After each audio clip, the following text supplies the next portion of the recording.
So I think you guys know, if you've been watching in the channel, I've been working away on a NC40A board. The back left one there is the red one, where the board came from Hong Kong and the parts were a mixed bag of stuff laying around. Then I got a Loudertronics kit and I used some of those parts, like for example, matched crystals, etc. I ended up with a working receiver and a dead transmitter, and I was having trouble debugging. And I thought, just for the heck of it, I'd build myself a platform for testing transmitter parts. And then as things go, I just kept going, and now I've got a functioning transmitter, I think.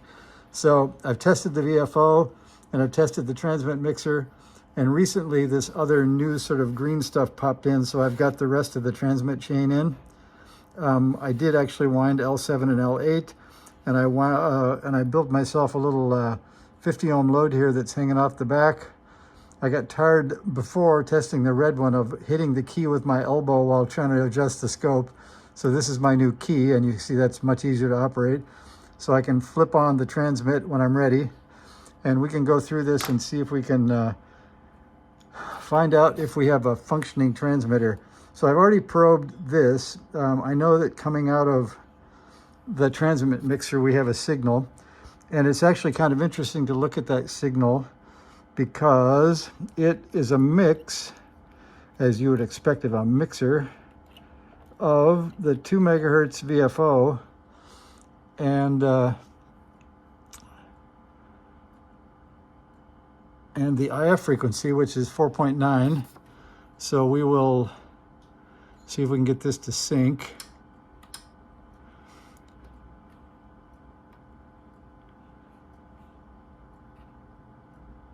Oh, I think that looks like a lot like the scope ground isn't connected. That's a lot better. Now, let's see, we're powered up, I think. We'll get down to off the 10 volt scale. That seems like we might be probing the wrong place here. We'll find out in a minute. Because I guess you can tell that looks like AM radio station. It doesn't look like a signal. So we'll try this. If I can get that from this angle.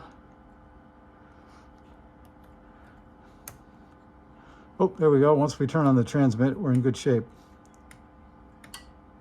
All right, then we'll trigger that.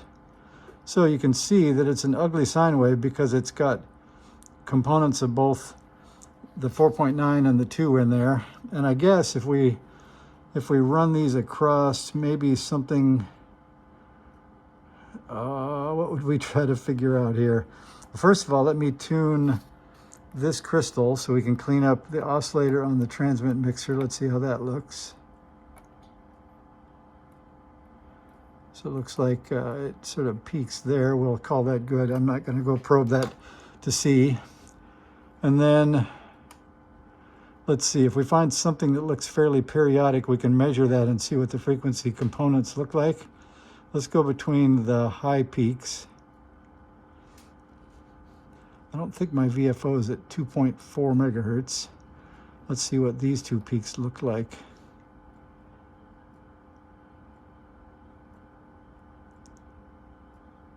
There's a better trigger. Let's see, we'll go between here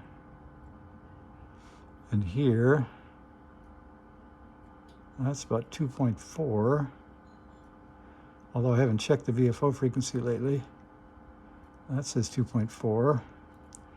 And then if we looked at this,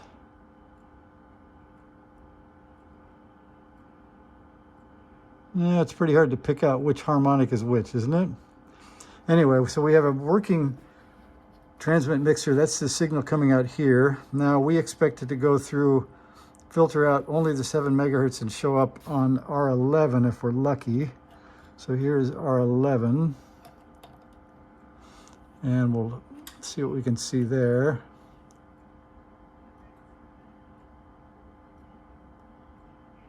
So we see something, and we will, let's see, lower that, and then try tuning this transmit filter. Here we go. That's a bit touchy, but we'll leave it at that for now. That's near a peak. We'll measure that frequency. So we'll go from that valley to this valley. So we're looking like we're at 7 megahertz. That's good. Then let's go look over here at R14 and see what's coming out of the driver. And here's R14. There's good. Something's coming out of the driver. So the only adjustment we have on the driver is the drive control. I don't know where that is right now. Let's see. Oh, it's down. So the driver is looking like it's in good shape. So now we're up to the 1 volt scale. And well, it looks like the driver breaks into oscillation. So we'll leave it before that. We have to check that part out later. Then we should be able to actually go out under this resistor and see what the final output looks like. Let me measure that. So that is much bigger. We'll try to sync that. That's on the 10 volt scale. So let's see what this does. It's pretty large and looks like pretty harmonic rich, but let's see if we can come up with what the voltage is. Boy, it looks like we need to do something with that.